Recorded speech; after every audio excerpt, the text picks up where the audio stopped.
Hello, and welcome back to another episode of TEW 2020 WWE here. Money in the Bank is out of the way now, we're done with that. A reminder, of course, Adam Cole and Ember Moon leaving Mr. and Mrs. Money in the Bank respectively. So both of them get their guaranteed championship matches anytime, any place that they're choosing. Adam Cole attempting to cash in on Edge at the end of Money in the Bank, but Edge managing to get out of there, managing to take out Cole with a spear out of nowhere and escape before the UE could get there. So Edge still WWE champion, and he comes out to start off Raw here for an 82, makes his way down to the ring. Very focused, very direct. He goes around the ring to the bellkeeper's area, he grabs a mic, he grabs a steel chair, slides them into the ring, goes into the ring, sets up the chair and just sits down with the mic, and he tells Adam Cole to get out here right now. And Adam Cole doesn't, no one does.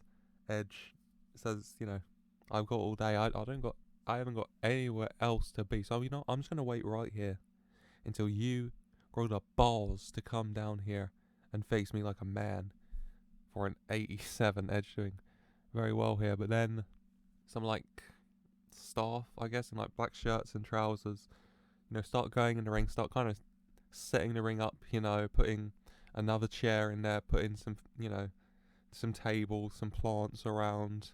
Edge looking quite confused when the Miz's music hits for an 82, and the Miz in a suit makes his way down to the ring, and he takes a seat at the other chair that was put in the ring, grabs the mic that was on the table beside it, and then for an 81, Miz introduces the crowd to this episode of Miz TV with his special guest, the WWE champion Edge. And the Miz congratulates Edge on retaining his WWE title once again. He asks, how does it feel to still be WWE champion? Edge says that he doesn't have time for this, he doesn't have time for Miz's game and is messing around. He came here for a reason, and that's Adam Cole. And Miz says, I know that Adam Cole, Mr. Money in the Bank, what an accomplishment. Obviously. I know, I, as a former Mr. Money in the Bank myself, understand what it's like to have that briefcase. So, I get it, I'm worried. You obviously must be, on any second. He could come and take that title off you. Right now, he could sneak through the crowd, get you from behind, and there's nothing you could do about it. But the thing is, Edge, right now, you shouldn't be concerned about Adam Cole. You should be concerned about me. Because, it's been too damn long since The Miz was WWE champion. For an 81, Edge not having it, just kind of getting up, looking at Miz, and then walking away to end the episode of Miz TV. Miz's reluctant guest not having any of it, going backstage to probably try and find Adam Cole again.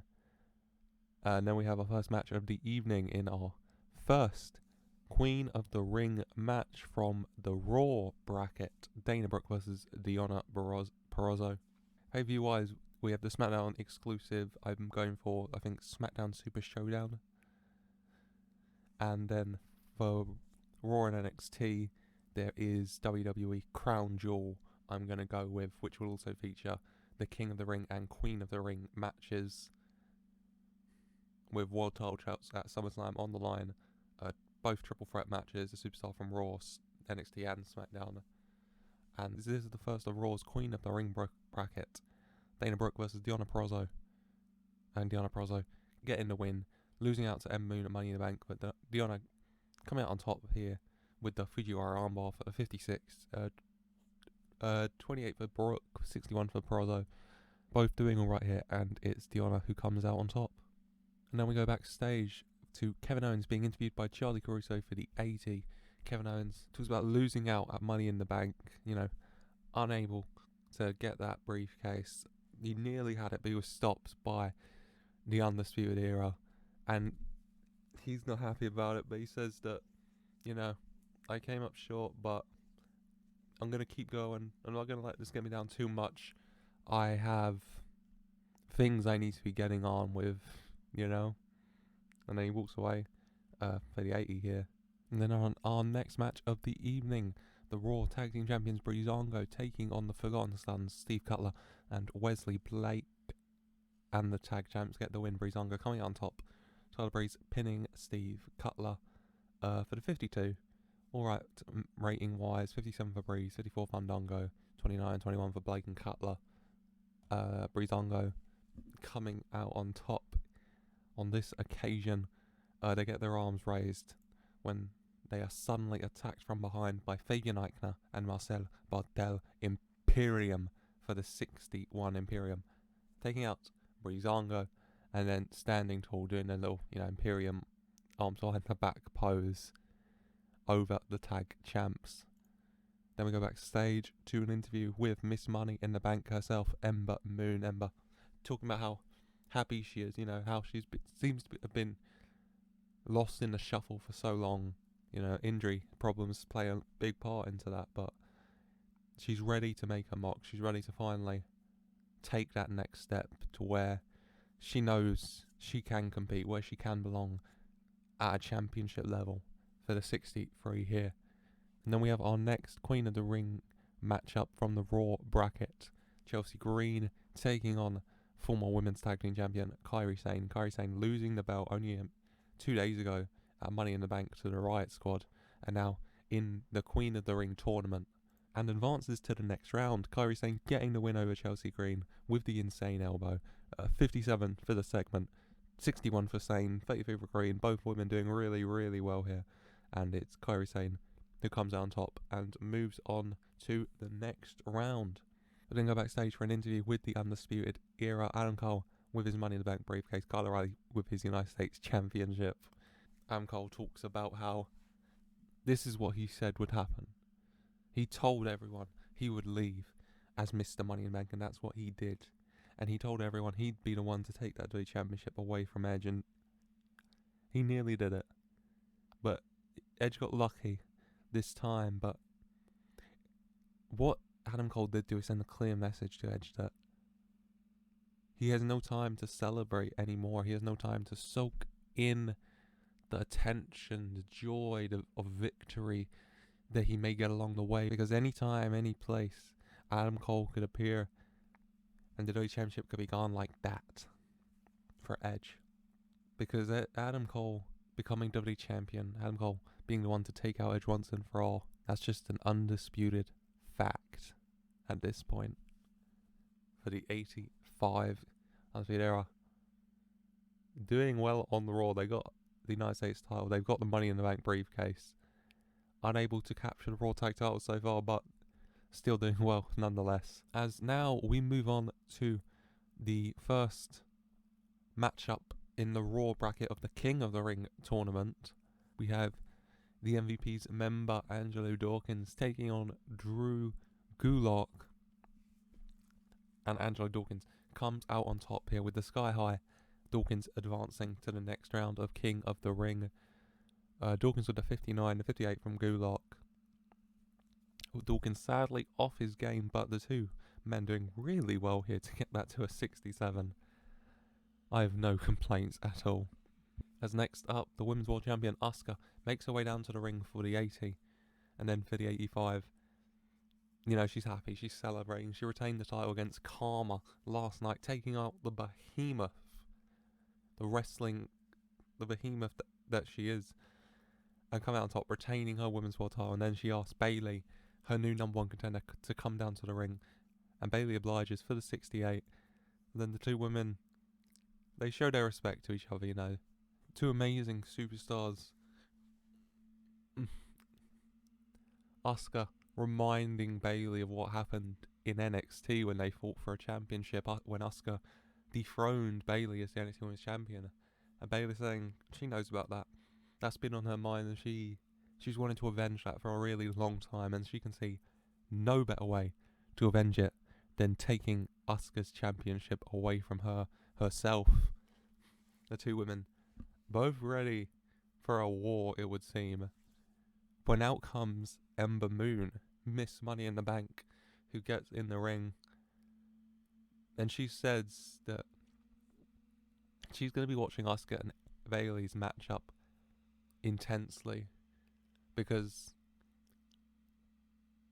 Bailey talks about how she has history with Asuka, how she wants to get her own back on Asuka, and Ember Moon says that I've got the same really for 72 when they are interrupted by Deonna Purrazzo's little gang. Deonna Purrazzo, Chelsea Green, Karma and Lana, and Deonna Purrazzo says, isn't this nice, 3 losers in the ring together. Bailey, Asuka, Ember, you guys can squabble, you guys can fight, you can do whatever the hell you want. But the only thing that really matters is that I, the virtuoso of professional wrestling, I'm going to become your queen of professional wrestling as well. And then at SummerSlam, I will take the women's world title off of any of the 3 of you. For Perazzo, Green and Karma all get in the ring, and the 6 women just start brawling it out. Ember Moon brawling with Green, Bailey brawling with Perazzo, and Asuka brawling with Karma. Eventually, Asuka, Bailey and Moon manage to get the other 3 out of the ring, and then the 6 women kind of square off from the inside and outside to end the segment with the 59. Before we head into the main event of this evening, in another match from the Raw's King of the Ring bracket, Daniel Bryan taking on Roderick Strong. And Daniel Bryan comes out on top here. The ending coming when Roderick Strong rakes Daniel Bryan's eyes in the corner. The ref dragging Roderick Strong off of Bryan and checking on Bryan whilst Kevin Owens sneaks into the ring and hits a stunner onto Roderick Strong, laying him out before Daniel Bryan flees through the crowd. Daniel Bryan getting to his feet and locking Roderick Strong into the yes lock. Roderick Strong no choice but to tap out and giving Daniel Bryan the win, and Daniel Bryan advances in the King of the Ring tournament here for the 75. 82 for Bryan, 60 for Strong. Daniel Bryan a step closer to becoming King of the Ring, and Kevin Owens getting a measure of revenge on Roderick Strong here after Roderick Strong cost Kevin Owens at Money in the Bank. And then after the match, Daniel Bryan just celebrating with the fans, on the turnbuckle, doing the yes chants as he advances in the tournament here for the 81. And I'd say that's a pretty good ending, and it helps the show to get an 81 overall. Happy with that. Another really good Raw. I think Raw at the moment is tending to be around that 81, 82 mark. So this is really good once again. Increase the in 27 regions. Happy with that. As the first Raw of July is out of the way now, and now moving on to NXT. And NXT kicks off with Legado making their way down to the ring. Zelina Vega, Humberto Carrillo, and of course leading the line, the Cruiserweight Champion Andrade for an 80.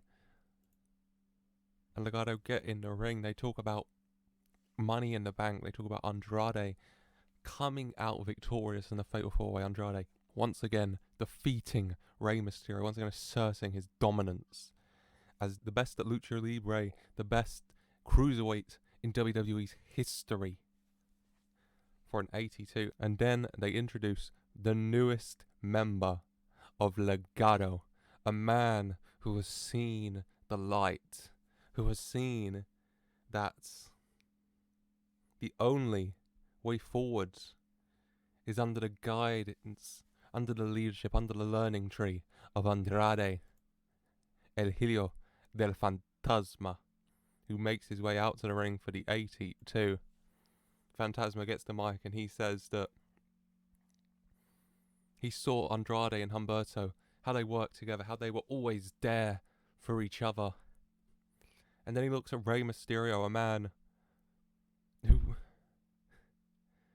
who he looked up to, who he aspired to for so long, but then when the going got tough, left him.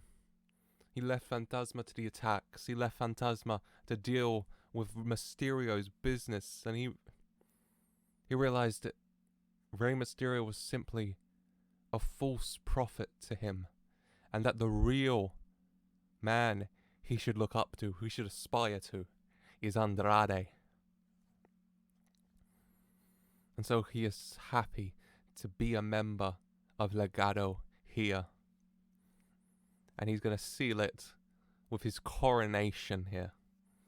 Phantasma getting down onto his knees, holding his arms out at the feet of Andrade. Andrade hands the Cruiserweight title to Zelina Vega before reaching down and pulling Phantasma's mask off of him. Andrade then asking Phantasma to rise. And he says, "What is your name?" And he says, "My name is Santos Escobar." He goes around Humberto Carrillo, Zelina Vega, and Andrade. And we are Legado for an 81. Phantasma officially joining Legado here. And then we head into the first match in the NXT bracket of King of the Ring. Jake Atlas taking on the Velveteen Dream. And Velveteen Dream coming out on top with a Dream Belly Driver. A 50 for the segment. Velveteen Dream advancing. 63 for Dream, who's off his game sadly. 28 for Atlas. Dream coming out on top, advancing the tournament.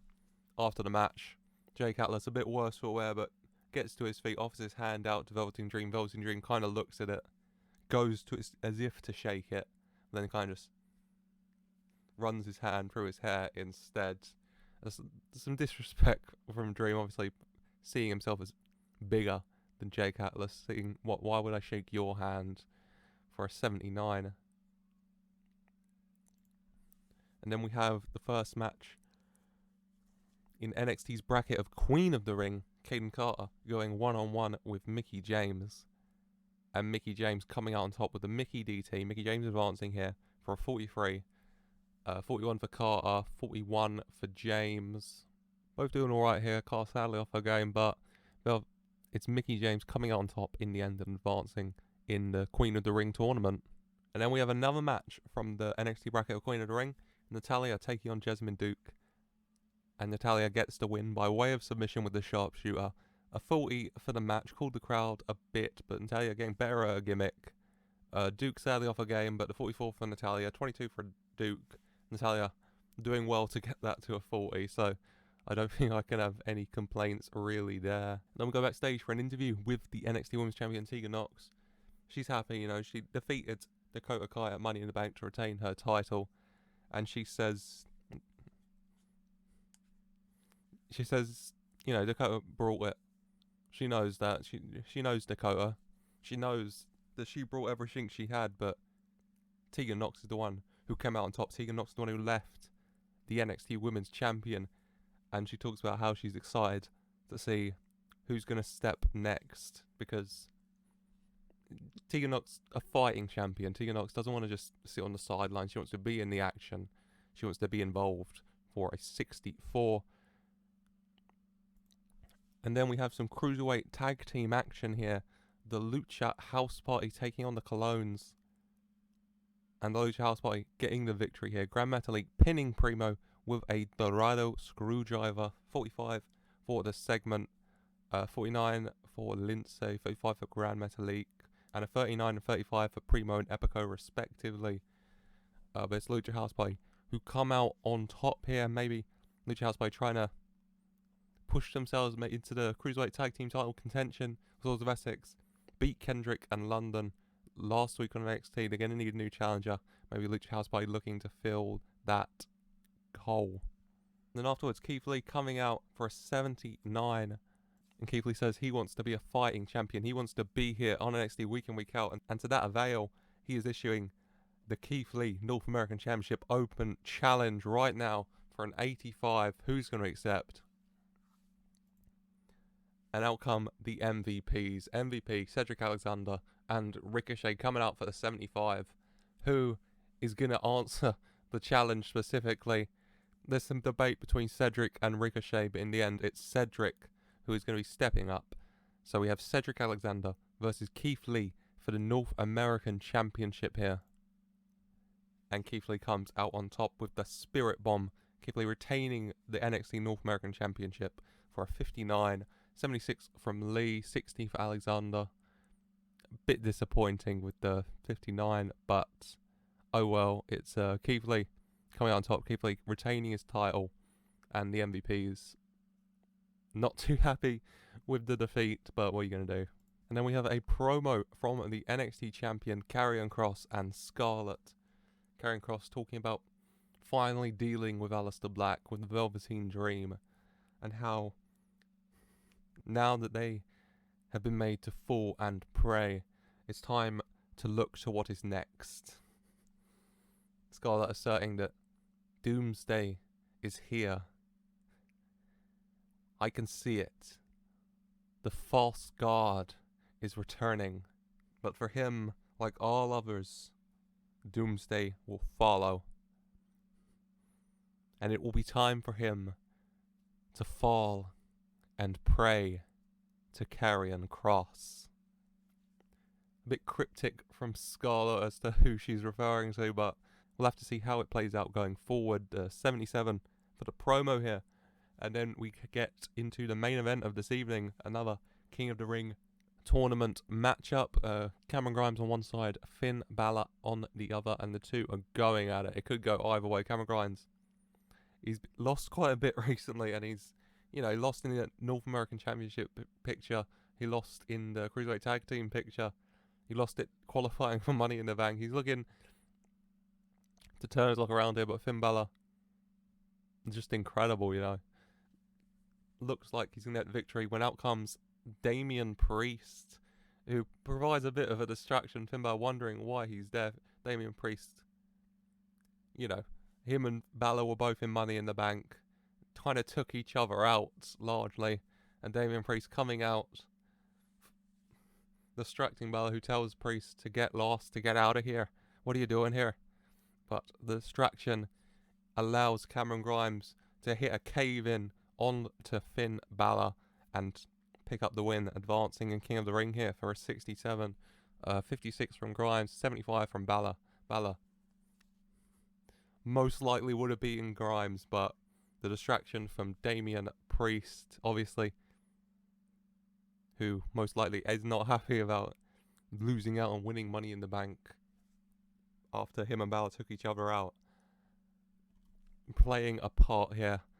And then post-match, Balor kind of getting to his feet, kind of sitting up a little, kind of holding his chest following the cave-in. Cameron Grimes celebrating like he won the Super Bowl, and Damian Priest looking on, very happy to see Finn Balor on the losing side here for a 71, which helps the show to a 72. Disappointing, I would say. NXT, this episode of NXT, kind of down quality-wise on the most recent ones, but it's not the end of the world. 72, still pretty good, still better than what NXT was getting originally. Obviously, progress still to be made with the overrating NXT-wise, but I still feel this is a pretty good place to build from.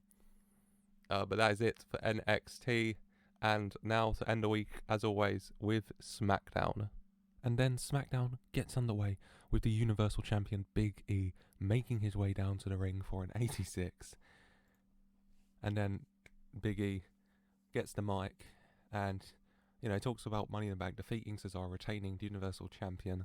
He's held it for 3 months now, approaching the 100-day mark. And he thanks Cesaro for the match. He says it was an incredible matchup with such an amazing competitor, but he's looking to see what's next for an 87, and then potentially what's next comes out. Braun Strowman, the monster among men, the behemoth, for a 75, makes his way down to the ring, and then for an 83, the two going back and forth, Braun Strowman saying that he wants his Universal Championship back. He lost it last year in a handicap match, which was unfair, and he never got a rematch for it. And it's far gone the time for him to get his title back. He lost it over a year ago now, and it's time for him to reclaim it. And Vicky kind of smiles and he says, "What I had with Cesaro? That was a wrestling match. That's what I wanted. But you know what I want now, Braun? I want to fight." And then Big E just shoves Braun Strowman backwards onto the rope and then clothesline him over the rope to the outside. Big E rolling out, and then him and Braun Strowman just brawling up the ramp and backstage for the 83. These two going at it, having that fight Big E said he wanted. As we'll be revisiting these two later, but we'll be moving on to the first match of this evening next in the Smackdown bracket of the Queen of the Ring tournament. Peyton Royce taking on Toni Storm. And Toni Storm picks up the win with the Storm 0 for a 54-50 for Royce and a 50 for Storm. Royce off her game, sadly, but the two have great chemistry, and it showed in the performance, getting that 54 as Toni Storm advances. Toni Storm lost out in the Money in the Bank ladder match as a bit of a feud going with Bianca Belair, but focusing on the Queen of the Ring tournament for the moment, at least here, as she advances into the next round.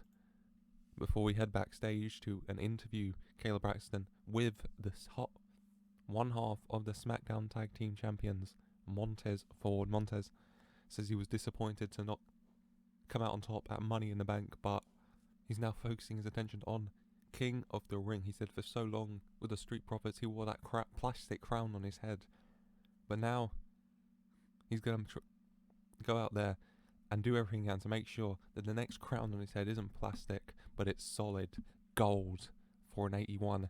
And then Montez Ford in action in the first matchup in the Smackdown bracket of King of the Ring. Montez Ford taking on Bobby Lashley.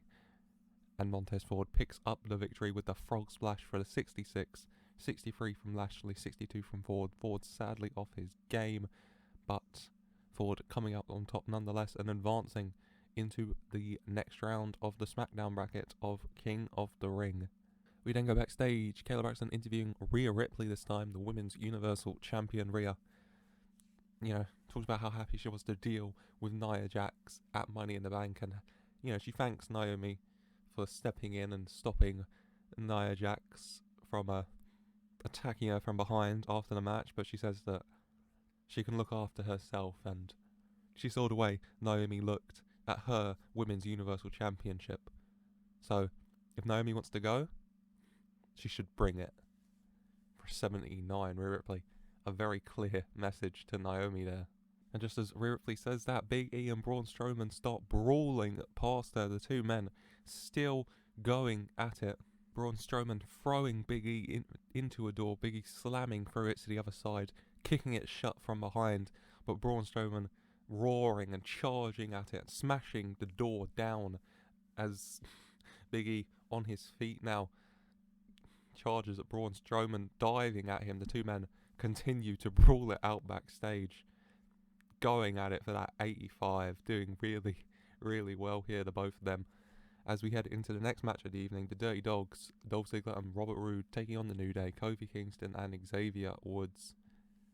And the New Day pick up the victory here, Kingston pinning Ziggler after the diving stomp backbreaker combo from the New Day, the 58.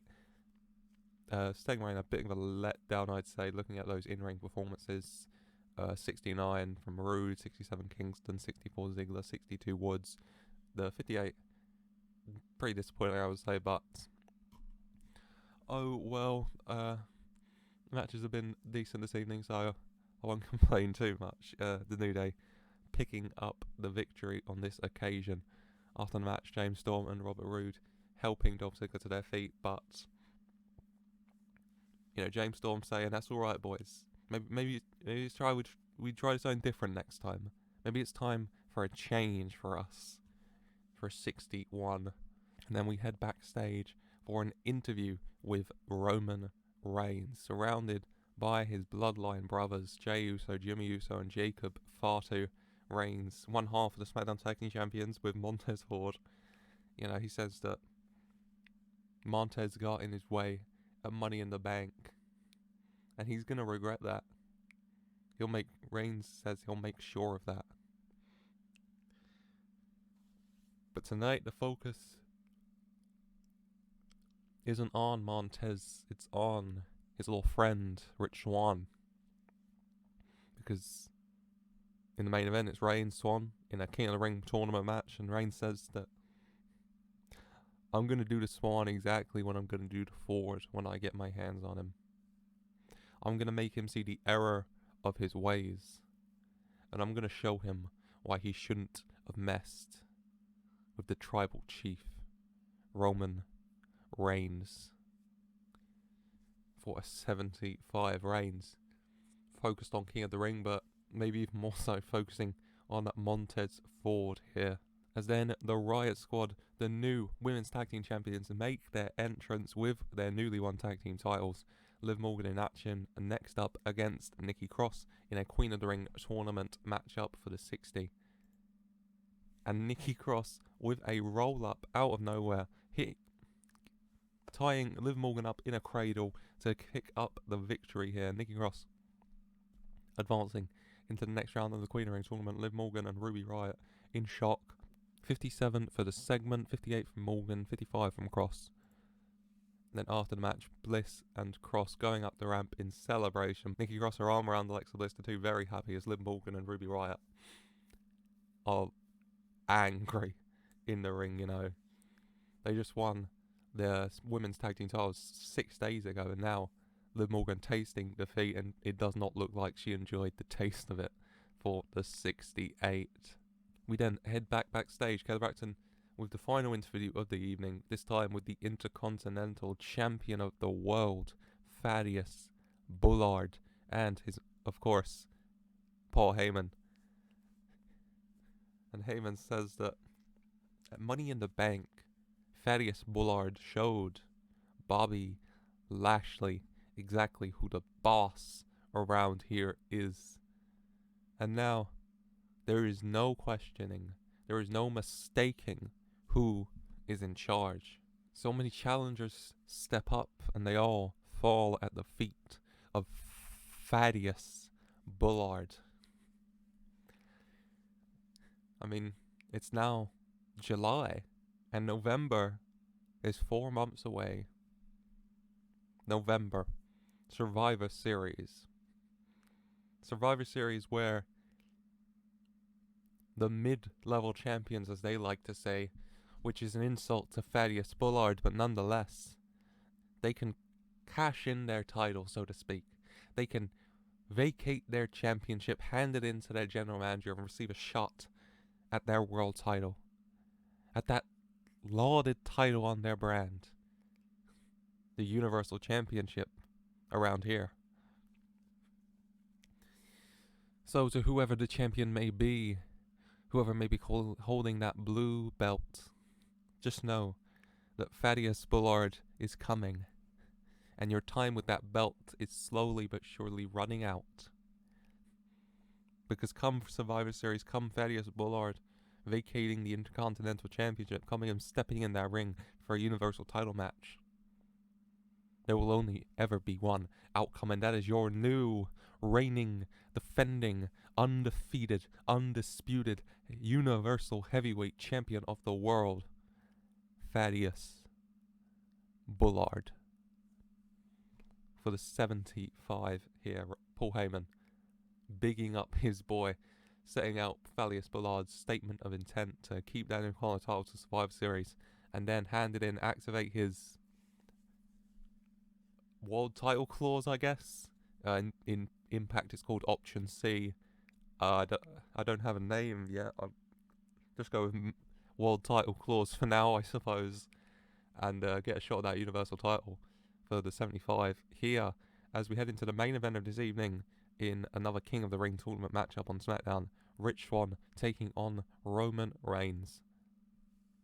And Roman Reigns coming out on top with the spear. Roman Reigns advancing to the next round of the Smackdown bracket of King of the Ring for a 73. 58 from Swann, 83 from Reigns. The two doing well here, got the crowd hotter. And it confirms that the first semi-final matchup for Smackdown will be Montez Ford versus Roman Reigns. The two getting their hands on each other. Smackdown Tag Team Champ versus Smackdown Tag Team Champ. It'll be a match for the ages. The two fought last week on Smackdown, and now they'll be going out again in 2 weeks' time in that semi-final. Will Reigns come out on top again? We'll have to wait and see. After the match, though, Big E and Braun Strowman brawl out onto the stage, and they brawl down the ramp past the ring, and the two men just going at it. Big E managing to kind of daze Strowman, pick him up into the big ending position. He charges as to throw him into the ring post, but Braun Strowman pushing off Big E's back and shoving him into the ring post before picking up Big E and hitting a running power slam through the announcer's table onto the Universal Champion. And then Braun Strowman ending the show standing tall over the Big E and doing, his arms up raw pose as Strowman comes out on top here for the 87 to end the show. And that helps SmackDown to get a 79. I'm happy with that. An up and down episode of SmackDown, but those final 3 segments, the 75, 73, and then the 87, I think really helped for that 79. Increased our popularity in 27 regions. I am happy enough with that, and that concludes this episode of TEW 2020 WWE. We are into July. The King of the Ring and Queen of the Ring tournaments are underway, and we are heading towards SmackDown Super Showdown and Crown Jewel, where we'll be crowning our King and Queen, seeing who will get those world title matches at SummerSlam. Continue those tournaments next week if you'd like to see that, like to see what's going to happen here. Please like and subscribe for more, and thank you for watching.